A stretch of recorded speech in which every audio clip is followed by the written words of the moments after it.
camino al cielo de la mano de la Reina de la Divina Voluntad.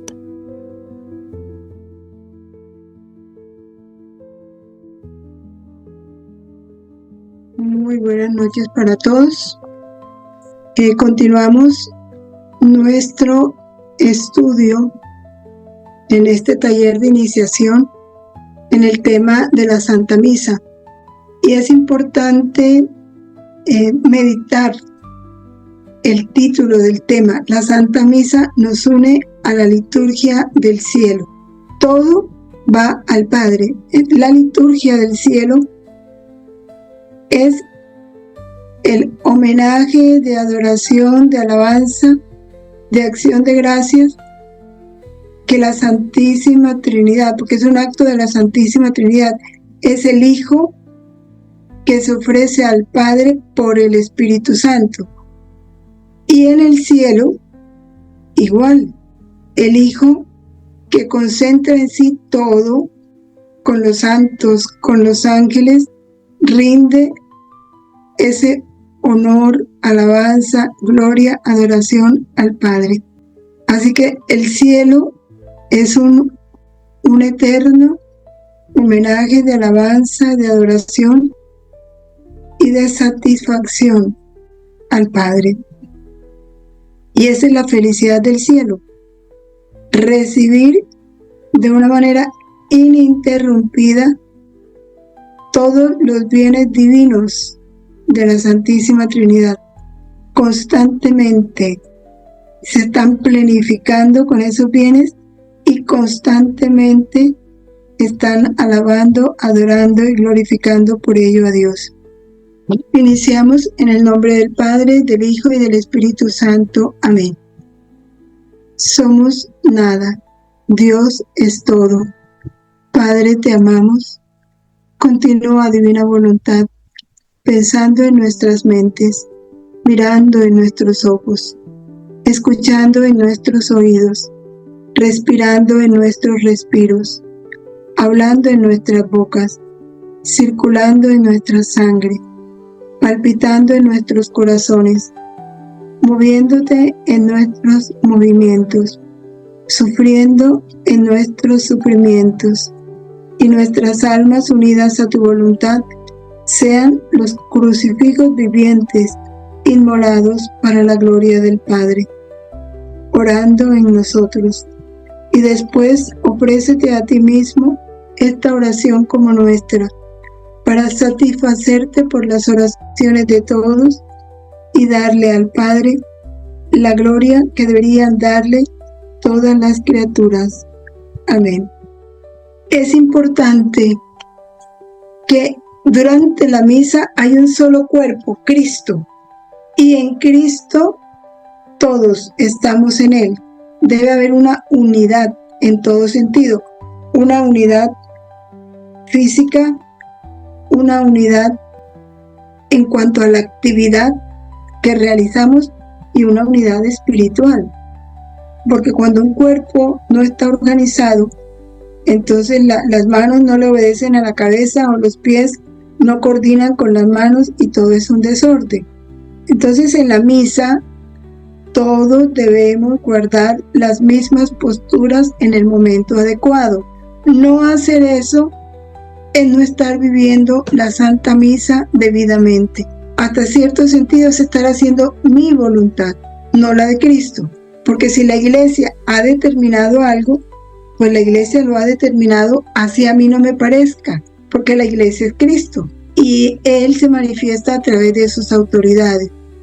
Eso es muy claro porque en este momento, dolorosamente, hay yo no sabría si decir desorden, desorganización, desigualdad dentro de las misas impresionante. Cada uno va tomando la posición que cree conveniente o que le gusta más o que se siente mejor, no sé. Entonces por eso me parece importante que estudiemos las posiciones. Estar de pie es signo de respeto y honor. ¿Cuándo debemos estar de pie o permanecer de pie? Cuando entra y sale el sacerdote. No debemos salir del templo sin que antes el sacerdote se haya retirado. hay que esperar que el sacerdote se retire del altar y entre a la sacristía, si es que después entra a la sacristía. O algunos salen del templo, según el caso. Pero hasta que el sacerdote no salga, yo no debo salir. Y mientras él sale, yo debo permanecer de pie, no arrodillado, de pie, en señal de respeto y honor. Porque recordemos que es Cristo cuando permanecemos sentados. La postura de sentados es postura de escucha y de meditación durante las lecturas previas al Evangelio, durante la homilía, durante el ofertorio, la preparación de los dones, la meditación después de comulgar, que a veces que debe haber un espacio después de la comunión de silencio absoluto. Recuerden que tenemos 3 momentos de silencio sagrado, lo describe así el Papa en su explicación. Los 3 silencios sagrados, ¿cuáles son? Después del Evangelio, durante la consagración y después de la comunión. Silencio sagrado. Y los avisos finales, cuando el sacerdote dice, bueno, ahora unos avisos, o ahora les voy a dar una información, ahí nos sentamos. Después de la bendición, ahí nos sentamos a escuchar los avisos. Después, cuando él termine, nos ponemos de pie para hacer honor y demostrar respeto a quien ha celebrado la Santa Misa. De rodillas es postura de adoración. Por eso solo debemos arrodillarnos durante la plegaria eucarística.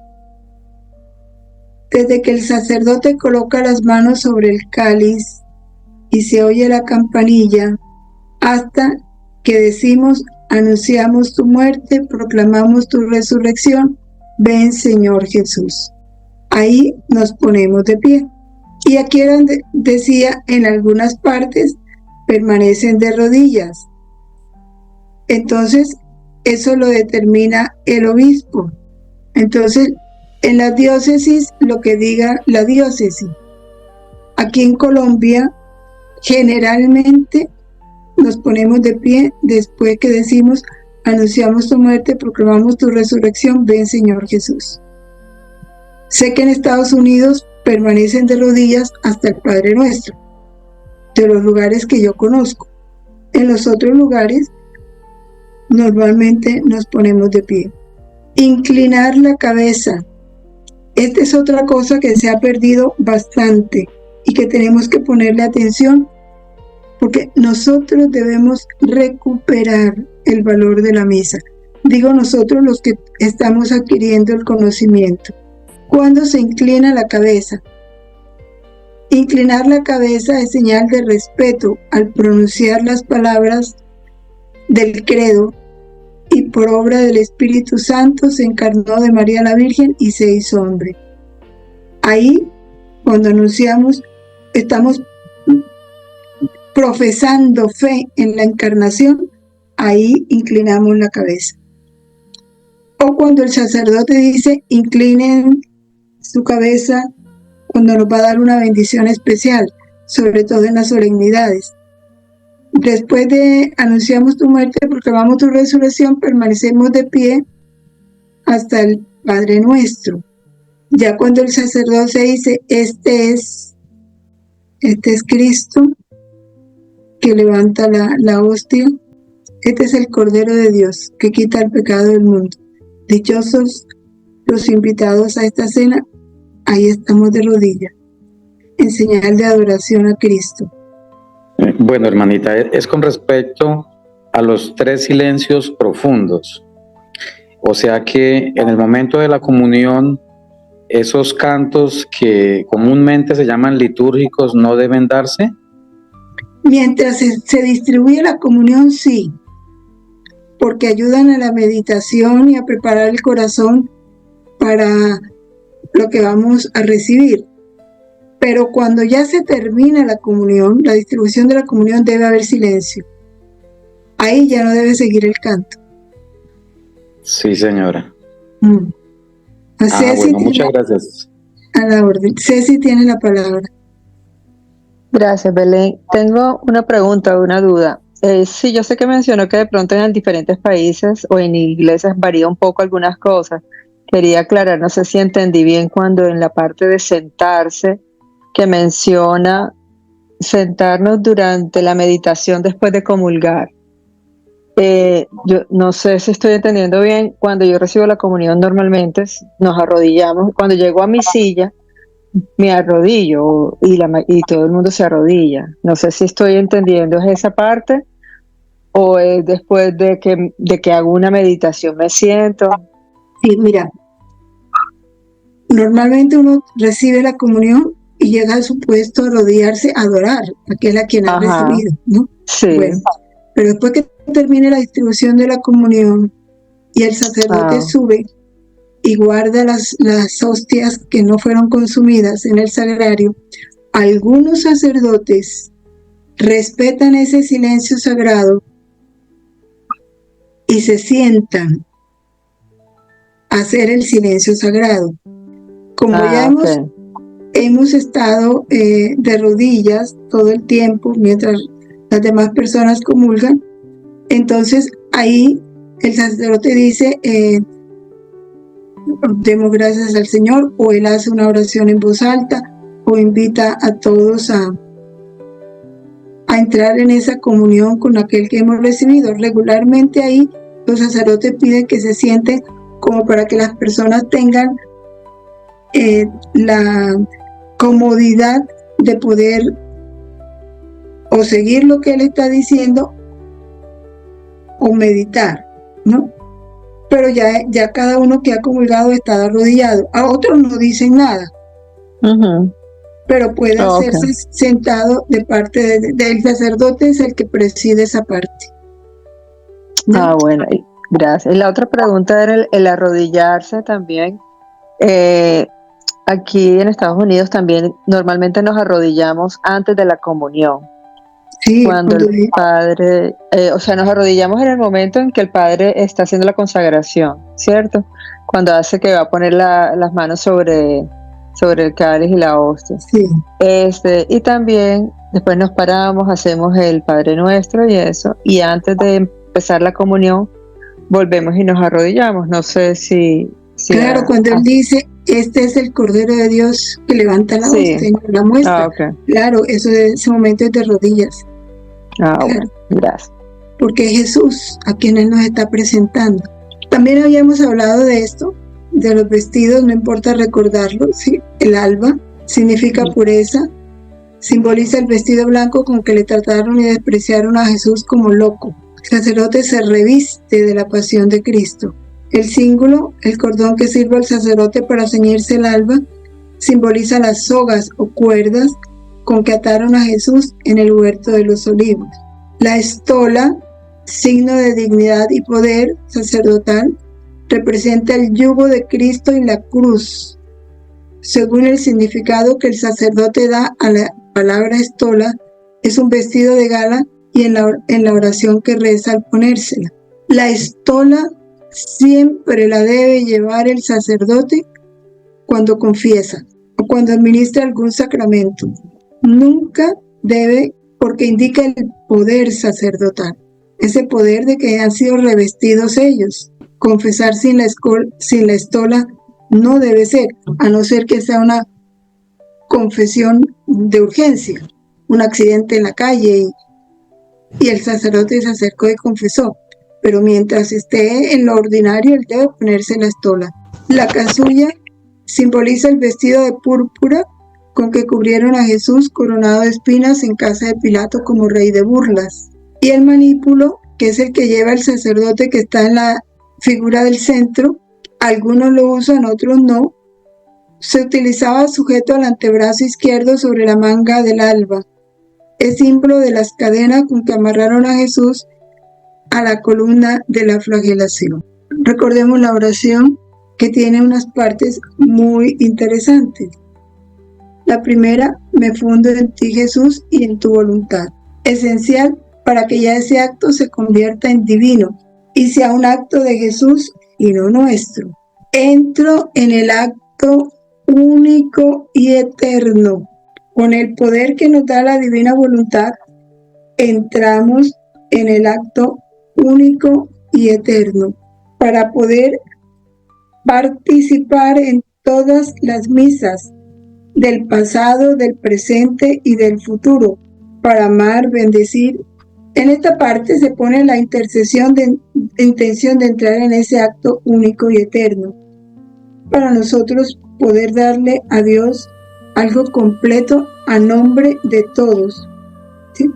El alma fundida en Jesús puede amarlo con su mismo amor, adorarlo con su misma adoración, bendecirlo con su misma bendición, ya darle lo divino, que es lo importante, y al mismo tiempo hacerlo por ella y por todas las personas del pasado, del presente y del futuro, así sea que no estén en la Santa Misa. Incluso podemos darle a Dios la adoración de las almas condenadas que nunca lo adoraron en la Santa Misa. Nosotros podemos llenar esos vacíos de amor. Por eso es tan importante tener esa intención, ¿verdad? Para llenar todos esos vacíos de amor que Dios no ha recibido de parte de muchos, desde Adán hasta la última criatura que ha de nacer. Para en nombre de todos dar ese homenaje. Llamamos a la divina voluntad que venga a adorar en nosotros con sus mismas adoraciones y al mismo tiempo tomar todos los actos, multiplicarlos infinitamente para darle la satisfacción como si todos hubieran asistido a la Santa Misa, y al mismo tiempo tomar de las criaturas para llevarle a Dios y recibir de Dios ese fruto del sacrificio para llevárselos a todos.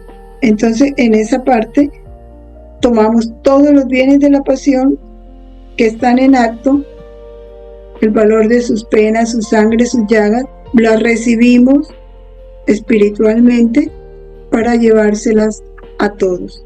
Pues de aquí en adelante, dice el Padre Pío, que decía a uno de sus hermanos sacerdotes, que había que poner, mientras la misa debíamos nosotros poner la cronología de la misa con la de la pasión, es decir, interiormente ir como contemplando a través de la Santa Misa la pasión de Cristo, pero para eso tenemos que saber qué significa cada parte de la Santa Misa. Entonces, en la entrada procesional, aquí está la comparación con las imágenes, quise hacerlo así porque eso nos ayuda más. ¿Qué hace Jesús? Viene con sus apóstoles después de la última cena hacia el huerto de Getsemaní. Ahí empieza Jesús su pasión, en el canto de entrada. Ya el sacerdote viene revestido con las insignias de la pasión. El sacerdote besa el altar y saluda. Hay dos cosas, porque siempre en la misa a veces se alternan al mismo tiempo dos o tres significados. El primero, el sacerdote besa el altar porque el altar representa a Cristo, y ese altar fue consagrado para que Cristo se inmolara en él, en cada misa. Por eso el altar es tan sagrado, y cuando pasamos delante de él debemos hacer una reverencia. Nunca pasar delante del altar como pasar delante de cualquier mesa, no. Y como ese altar fue consagrado para eso nomás, no debe usarse para más nada, y tratarlo con sumo respeto. Pero también el beso, entonces besa el altar porque el altar es Cristo, pero también ese beso nos debe llevar a traer a nuestra memoria el beso traidor que le dio Judas a Jesús, y el beso traidor que recibe Jesús todavía de parte de tantos a quienes él llamó para ser íntimos con él y le están traicionando. Entonces es un momento para reparar, mientras eso sucede, reparar todas las traiciones y fingimientos que sufre Jesús. Luego viene el acto penitencial, el Señor ten piedad y gloria y la oración colecta. Todo eso, dijéramos, está figurado en el huerto de Getsemaní. Y vamos a ver por qué. desde el momento en que el sacerdote revive indefinidamente la pasión. Ese es el misterio de fe que nosotros tenemos que aprender a ver con los ojos del alma, porque en la misa suceden muchas cosas que no vemos. Desde que la misa empieza, se abre, pudiéramos decir, el telón de la eternidad. Yo lo digo así como para simbolizar algo, porque todo el cielo desciende a participar de la Santa Misa. Todo el cielo en pleno está ahí, todo el purgatorio y toda la iglesia militante. Así no esté presente en el templo, está en Cristo, porque Cristo congrega todo. Y es lo que Luisa nos dice en el volumen 1. ¿Quién puede decir cuán consolador me resultaba ver estas misas junto con Jesús? Ella tuvo la oportunidad de estar acompañada de Jesús y estar con él mientras participaba de algunas misas. Cuántas gracias recibía, cuántas luces, cuántas cosas comprendía. Cómo era bello ver al sacerdote que celebraba la misa y a Jesús transformado en él. Parecía que no el sacerdote, sino que Jesús mismo celebraba el divino sacrificio. Y a veces hacía desaparecer del todo al sacerdote y Jesús solo celebraba la misa y yo la escuchaba. Como le mostró a Luisa, ¿verdad? Todo lo que es la realidad de la misa. Cómo era conmovedor ver a Jesús recitar aquellas oraciones, hacer todas aquellas ceremonias y movimientos que hace el sacerdote. En la medida en que crecen los ojos de la fe, el sacerdote se nos irá transformando en Jesús. Cuando habla, cuando hace sus gestos, así lo debemos ver. Y este es el momento penitencial, el momento de pedir perdón. Aquí tenemos las escenas de Getsemaní. Nos dice Jesús en el volumen 18, de octubre 21 de 1925. Continúa girando en mi voluntad y haciendo tuyo mi mismo dolor. Grita por cada ofensa, dolor, perdón, a fin de que no sea yo solo a dolerme y a impetrar el perdón, sino que tenga la compañía de la pequeña hija de mi querer que se duele junto conmigo.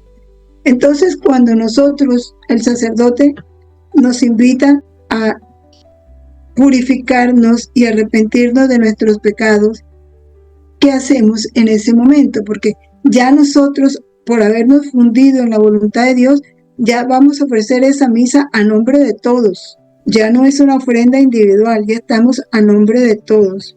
Entonces, ¿qué hacemos? Nos ubicamos en el huerto de Getsemaní, porque ahí está Jesús pidiendo perdón por todos. Y uniéndonos a Él para obedecerle lo que nos dice en el volumen 18. Primero, tomamos los pecados de todos, de toda la humanidad. Como estoy en la voluntad de Dios me da esa inmensidad y me da también la eternidad para poder yo ir al pasado y al futuro. Tomo el dolor de Jesús por cada pecado que él hizo. Aquí dice, haz tuyo mi mismo dolor. Tomo el dolor que Jesús sufrió por cada pecado en el huerto. Es el segundo paso. Digo el yo pecador a nombre de todos, porque yo tomé el pecado de todos y digo el yo pecador a nombre de todos. Pero yo digo yo, pero es Jesús en mí, que le está pidiendo al Padre perdón a nombre de todos, porque la misa es Cristo en nosotros. Después reparo ante el Padre Celestial y le ofrezco el dolor suspendido de Jesús. Como ya tomé el dolor de Jesús y con ese dolor de Jesús rezo el yo pecador y reparo al Padre Celestial y le ofrezco el dolor suspendido de Jesús. Recibo la absolución del sacerdote y llevo esa absolución, la llevo a todos, porque en nombre de todos pedí perdón. Entonces a todos llevo la absolución. Ese es más o menos el giro que debemos hacer en ese momento en que el sacerdote nos invita a arrepentirnos de nuestros pecados. Yo sé que van a decir muchos, ay, pero uno no alcanza a hacer todo eso. Con algunos sacerdotes sí, porque hacen eso bien. Con otros lo hacen a la carrera y uno no alcanza, pero viene la intención de tomar el pecado de todos, tomar el dolor suspendido de Jesús decir el yo pecador a nombre de todos, pedir perdón a nombre de todos, presentarle al Padre las reparaciones que hizo Jesús con ese dolor suspendido, recibo la absolución del sacerdote y la llevo a todos. La liturgia de la palabra, sabemos que la Iglesia venera las Sagradas Escrituras como venera el cuerpo de Cristo, porque esta es otra cosa importante. En la misa comulgamos de dos formas, el pan de la palabra y el pan del cuerpo y sangre de Cristo. Dice la encíclica Dei Verbum, en los libros sagrados el Padre que está en el cielo, la Constitución Dei Verbum, no la encíclica, la Constitución Dei Verbum. En los libros sagrados el Padre que está en el cielo sale amorosamente al encuentro de sus hijos para conversar con ellos. ¡Qué expresión tan hermosa! Sí, viviéramos así la liturgia de la palabra, porque es la palabra de Dios, es Dios que nos está hablando. Y en el momento en que se da la palabra y el evangelio, estamos comulgando. Y así como yo llamo a la divina voluntad que venga a comulgar en mí el cuerpo y la sangre, yo debo, con la voluntad de Dios, comulgar el pan de la palabra. Y con esa misma voluntad, escuchar la homilía, para adorar esa palabra, para amarla, para agradecer las luces y orientaciones que Dios me da a través del sacerdote, cómo aplicar esa palabra a mi vida. Yo debo vivir la misa inmersa en la voluntad de Dios. Estas son las lecturas, ¿no? Cuando hay dos lecturas, hay una del Antiguo y una del Nuevo, separados por el Salmo y el Santo Evangelio. Cuando en los tiempos ordinarios hay una sola lectura, que puede ser del Antiguo o del Nuevo, y luego el Salmo. Después el Evangelio, la homilía, la profesión de fe y la oración universal. Esto nos dice Jesús: hija mía, lo que te recomiendo es conservar y estimar mis palabras, porque mi palabra es eterna y santa como yo mismo. Y conservándola en tu corazón y aprovechándola, tendrás tu santificación, y por ello recibirás en recompensa un esplendor eterno producido por mi palabra. Haciendo de otra manera, tu alma recibirá un vacío y quedarás deudora de mí, claro, porque cada palabra es una gracia que se nos da, y si no la aprovechamos, esa gracia se fue. ¿Y qué quedó en nosotros? Un vacío del que tenemos que dar cuenta a Dios, porque fue un desprecio de una gracia. Es tan importante la liturgia de la palabra. El dolor de la Virgen en el día 26. Cómo sufría mi amado Jesús. Rechazando su palabra creadora, le hacían sentir la muerte que le daban a su divina palabra. Yo estaba sumamente atenta, contemplando su divino corazón que sangraba, y le ofrecía mi corazón materno para recibir sus mismas heridas, para confortarlo y darle un apoyo cuando estaba por sucumbir. Oh, cuántas veces después de haber desmenuzado su palabra, lo veía olvidado por todos, sin que nadie le ofreciera un consuelo, totalmente solo. Afuera de los muros de la ciudad, al abierto, bajo el cielo estrellado, apoyada a un árbol, llorando y rogando por la salvación de todos. Y tu madre, querida hija mía, desde su casita lloraba junto con él, y en la luz del fiat divino le mandaba mis lágrimas para reanimarlo, mis castos abrazos y mis besos para confortarlo. Con cuánto amor, respeto debemos comulgar su palabra en cada misa. Y con el credo, pues termina esta liturgia de la palabra. Bueno, antes de continuar, quiero hacer hincapié en algo. Cuando el sacerdote dice la gracia de nuestro Señor Jesucristo en el comienzo, ¿no? Cuando nos saluda, el amor del Padre y la comunión del Espíritu Santo esté con todos vosotros, debemos recibir estas palabras del sacerdote que se complementan tremendamente con nuestra oración inicial, porque mire, nos está respondiendo, todo se nos está dando. La gracia de Jesucristo, el amor del Padre, la comunión del Espíritu Santo, toda la Trinidad viene a nuestro encuentro. Yo le dije, ven divina voluntad a adorar en mí. Y ella a través del sacerdote me responde, llega la Trinidad a tomar posesión de mí, estén con todos vosotros. Creer en esa palabra, creer en ese saludo. La palabra de Dios es semilla, lleva la esencia de lo que transmite. Por eso estas palabras de la liturgia de la Eucaristía, dichas por el sacerdote, representan a Cristo. Nos dan efectivamente el amor del Padre, la gracia del Hijo y la comunión del Espíritu Santo. El Espíritu Santo es comunión entre el Padre y el Hijo.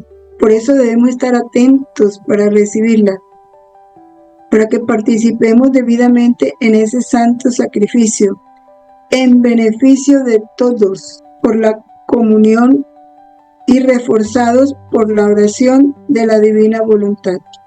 Es algo así como todas las personas del acto único y eterno de Dios, pasado, presente y futuro. Imaginémoslas como reunidas a todas las personas. Entonces nosotros recibimos de Jesús el amor del Padre, la gracia del Hijo y la comunión del Espíritu Santo, y se la llevamos a todos. Porque hemos dicho en la oración, llevarles a todos el fruto del sacrificio y pedir para todos la salvación. Entonces, son realidades místicas, espirituales, que no vemos, pero que se dan. Y creer así en el credo. Bueno, también está el Gloria, ¿no? En las celebraciones, solemnidades, los domingos, está el Gloria. Ese Gloria, hay muchas formas del Gloria, ¿sí? Pero la Iglesia recomienda que no se le quite la forma inicial. Y nosotros vivir ese Gloria desde nuestro corazón, glorificando, dándole gloria a Dios con todo el corazón, con todo amor. Y ya sabemos que en la misa todo es Cristo, el que ora, el que lee, el que canta, es Cristo. Y eso no lo debemos perder, dijéramos conciencia de la realidad. Como en el día de nuestro bautismo, cuando toda nuestra vida fue confiada a la regla de la doctrina, acogemos el símbolo de esta fe nuestra que da la vida. Recitar con fe el credo es entrar en comunión con Dios Padre, Hijo y Espíritu Santo. Es entrar también en comunión con toda la Iglesia que nos transmite la fe y en el seno de la cual creemos. Este símbolo es el sello espiritual, es la meditación de nuestro corazón y el guardián siempre presente, es con toda certeza el tesoro de nuestra alma. De vez en cuando a lo largo de la misa podemos hacer nuestros pequeños giros en la medida en que lo podamos, porque si no, tranquilo, con que sigamos la misa con atención y vamos contemplando en ella esa pasión de Cristo, no hay problema.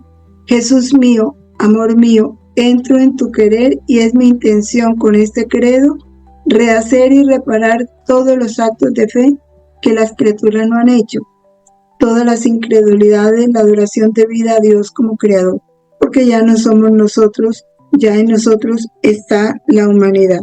La oración colecta también es bien importante. En cada misa pongámosle atención. La oración colecta es la que dice el sacerdote al iniciar antes de las lecturas, que él dice, oremos. Ese oremos nos está invitando el sacerdote a unirnos a su oración. Cristo quiere que nos unamos a su oración, porque esa oración es la misma en toda la Iglesia, de cualquier parte del mundo. Y es Cristo pidiendo al Padre lo que dice esa oración. Esa oración expresa generalmente la índole de la celebración.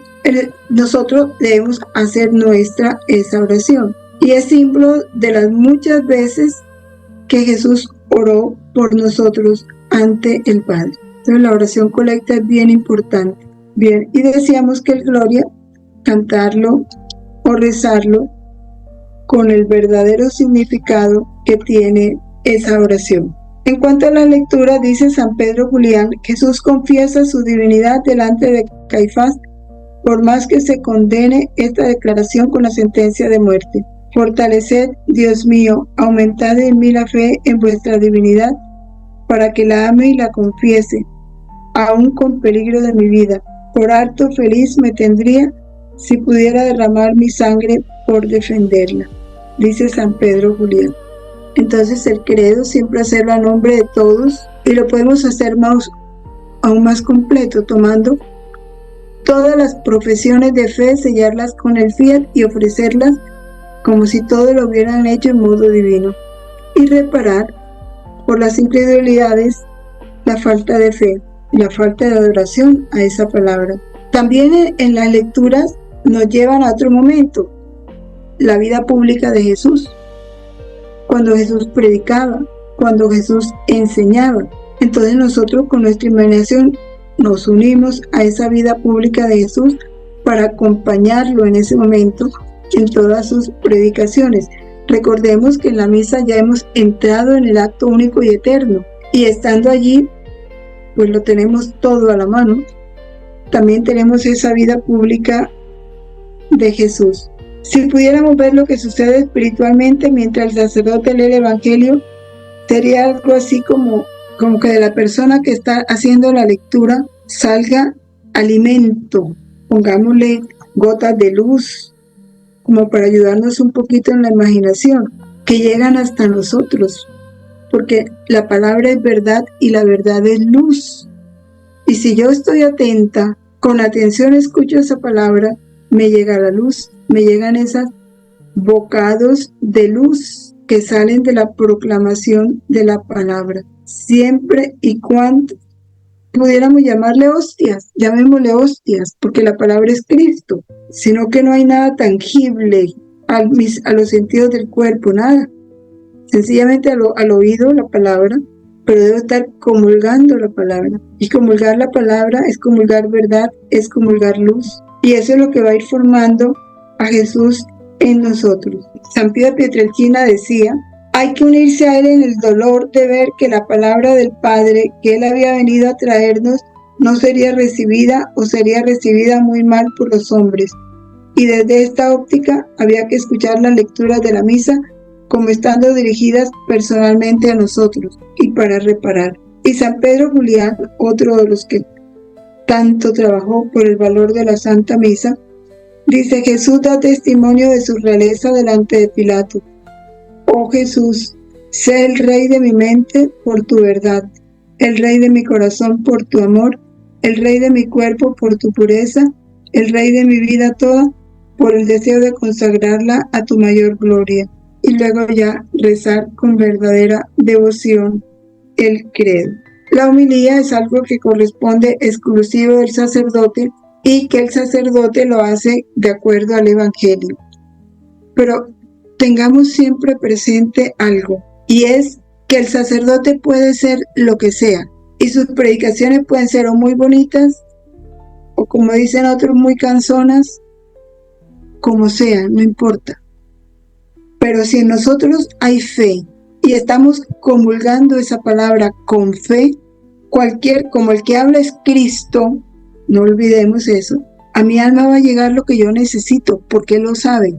Porque el que me está comunicando la palabra es Cristo. Y Él es como el agua, toma la forma del recipiente donde se vierte. Eso es Cristo. Cristo toma los modos del sacerdote, los que sean, que predica muy lento, así está predicando Cristo. Él respeta esos modos, Él no los cambia, pero ahí llega la luz. Ahí llega la verdad. Soy yo el que tengo que acomodarme y creer que cualquiera sea el estilo que emplee el sacerdote, cualquiera sean las características de ese sacerdote, es Jesús. Y yo voy a recibir el alimento de Jesús, el alimento de su palabra. Por hoy terminemos aquí. Estaba sacando y la acólita le recibió. Y justo tenía que sacar el copón para un costadito y se le cayó a la niña, a la que estaba ayudándole. Bueno, dolorosamente puede ser una corrección que está haciendo el Señor, porque la niña no tiene por qué recibir el copón. Eso es exclusivo del sacerdote, exclusivo del sacerdote.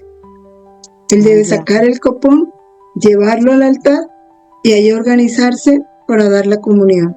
Si ya se le derramaron las hostias, pues él debe agacharse, él recogerlas, volverlas a colocar en el copón y purificar el lugar donde cayeron las hostias. El otro día usted también nos comentó sobre la parte de la misa, y yo he podido comprender ahora, porque bueno, nuestros sacerdotes sí, pues tienen una manera de ser bien diferente ahora. Entonces, en sus homilías, pues, así como usted ha dicho, ¿no? Unos muy canzones, otros así, todos tienen su manera. Pero pude comprender desde ese momento cuando usted nos dijo que es Cristo quien está hablando a través de ella. Claro. Y la manera que sea y él como sea, no nos debe importar, no debemos estar pendientes de eso, de cómo es como persona, no, sino que ya es Cristo quien está hablando a través de él. Al subir al altar es sagrado, y cuando él besa el altar, ya es Cristo quien está ahí.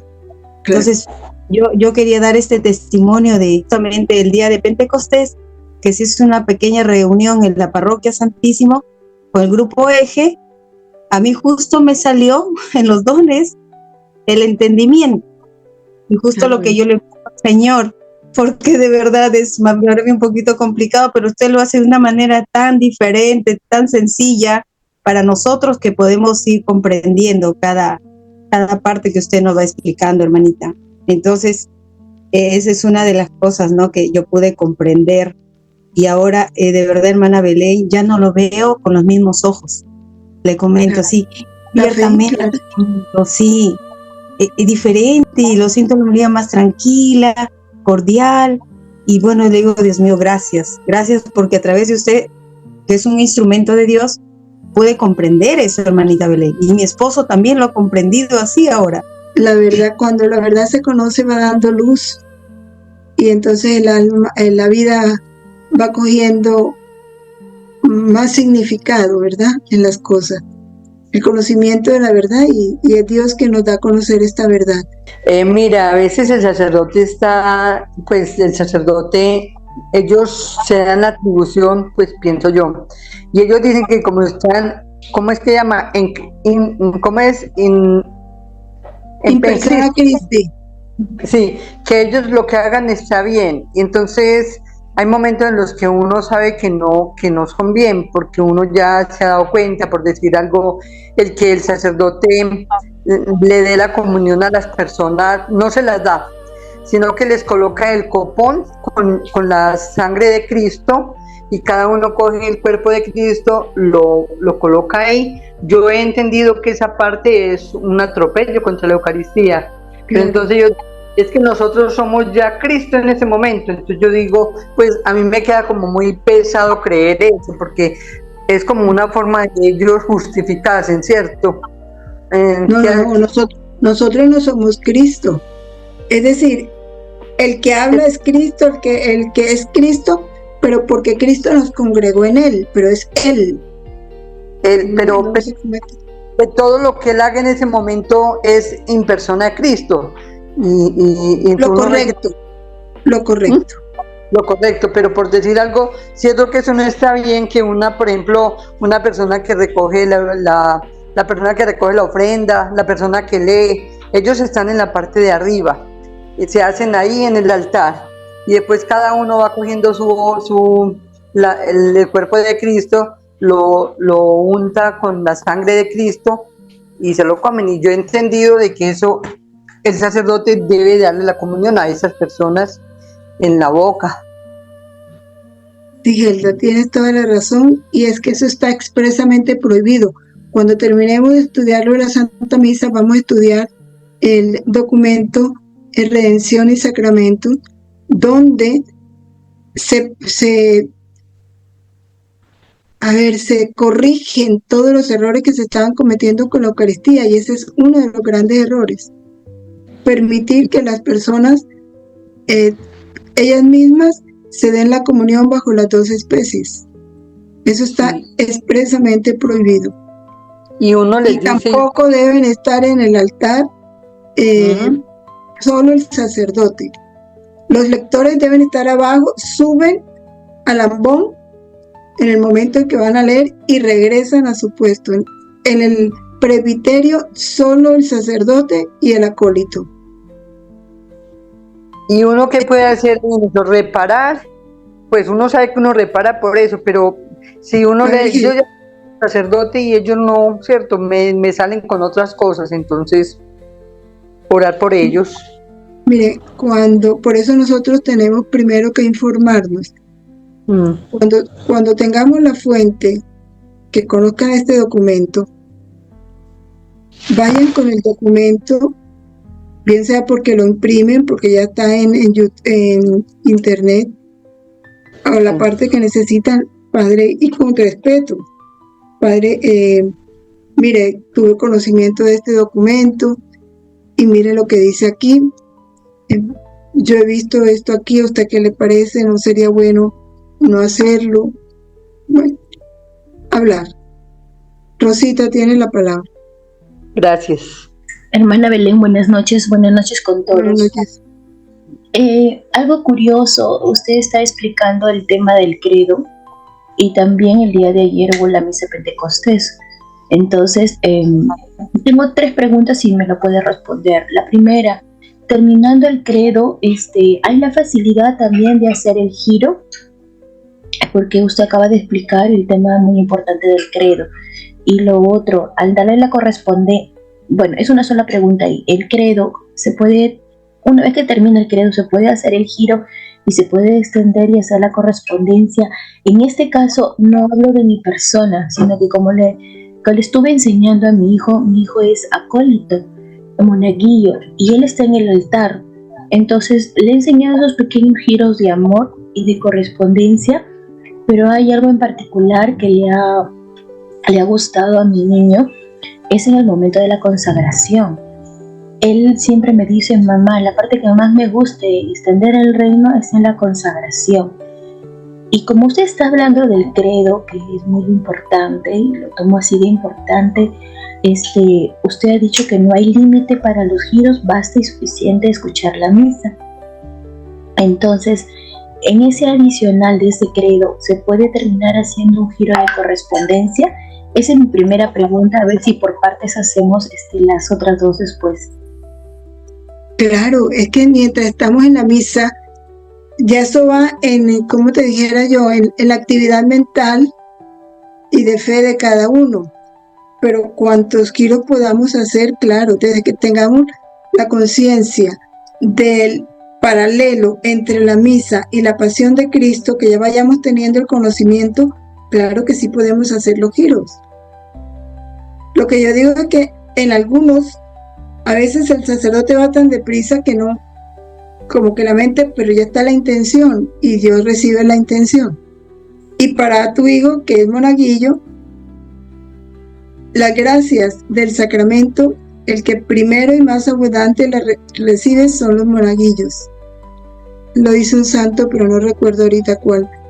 Ellos hacen un papel muy importante y si lo hacen muy bien, cuánta gracia y bendición. Sí, hermana Belén, con respecto al momento del cántico en el Aleluya, cuando tengo entendido que no todas las canciones son partidarias de la misa, que se debe respetar, pero da la casualidad que ayer el padrecito, estaba muy seriecito, toda la explicación bonita, pero en el Aleluya, él agarró y dijo, voy a hacerles cantar a ustedes una canción que tiene que ver con el mundo, que se llama El privilegio de amar. No me acuerdo los autores, pero él comenzó a cantarla y dijo, ahorita cántenla todos con aplausos, y todos comenzaron a aplaudir. Yo me sentí incómoda porque era una misa Pentecostés, pero al mismo tiempo mi niño no sabía cómo reaccionar, estaba haciendo monaguillo. Entonces justo el padre le pregunta a mi niño públicamente, le dice, a ver tú que me has parado, le dice, y yo no sabía que había sucedido eso internamente en la sacristía, tú que me has parado, dime, ¿qué significa divina voluntad?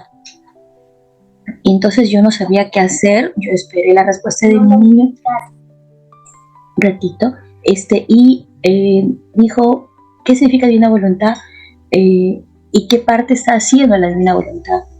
Entonces, y dijo, la divina voluntad santifica y el Espíritu Santo. Acá está mi niño a mi lado, también me está refutando, diciéndome que le pregunté bien a la hermana Belén. Entonces, él quiso saber que la divina voluntad, en qué momento se da. Si ya vino el Espíritu Santo, le preguntó así. Entonces, ¿en qué momento se da el Espíritu Santo con la divina voluntad? Y mi niño, como conoce poco la divina voluntad o lo poco que yo le pude instruir, dijo, es santificar. Respondió rápido, es santificar. Ah, ok. Entonces, ¿cómo empiezo santificando? Preguntó el padre públicamente a mi niño. Y mi niño dijo, primero perdonando, sabiendo perdonar. Y entonces el padre lo completó todo. Pero justo ya había terminado ese tema de los aplausos fuertes, de esa canción y todo lo demás. Entonces mi niño como que estaba confundido, terminó la misa y terminó muy alegre el padre, claro, era la fusión del espíritu, pero yo terminé un poquito consternada porque mi niño me dijo, mamá, esta misa ha sido diferente a las demás, o sea, ha sido muy, muy efusiva, muchos aplausos, y me dice, ¿no se supone que es sacrificio la misa? Esa fue su pregunta de mi niño. Entonces yo le dije que sí, es sacrificio y que no todas las canciones se dan. Entonces rápido me contestó, entonces el padre me quiso hacer avergonzar. Yo le dije que no, simplemente quería saber porque el Espíritu Santo te había dado la gracia en ese momento de saberle responder en ese momento. Entonces, madrecita, discúlpeme, pero yo quería saber, cuando vuelvan a suceder así epicentros como este, ¿qué se supone que debe ser el niño? ¿Reparar? ¿Girar?